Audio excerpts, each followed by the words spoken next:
આગાહી વચ્ચે વલસાડ શહેર અને ગ્રામ્યમાં મુશળધાર વરસાદ, તિથલ રોડના કેટલાક વિસ્તારોમાં ભરાયા ઘૂંટણસમાં પાણી, જિલ્લામાં એનડીઆરએફની ટીમો તૈનાત.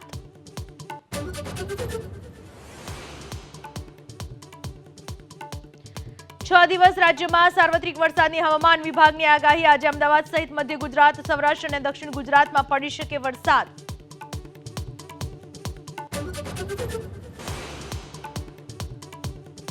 અમદાવાદમાં 8 થી 10 દિવસ સુધી ટ્રાફિક પોલીસની મેગા ડ્રાઈવ. રોંગ સાઈડ વાહન ચલાવનારાઓની ખેર નહીં, સ્થળ પર જ કલમ 279 અને કલમ 184 મુજબ નોંધાશે ગુનો.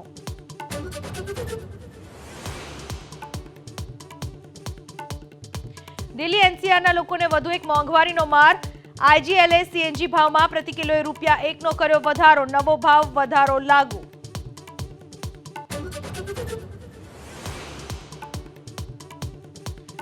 સાતમી જુલાઈએ અમદાવાદમાં ભગવાન જગન્નાથની રથયાત્રા. પહેલા 108 કળશ સાથે જળયાત્રા.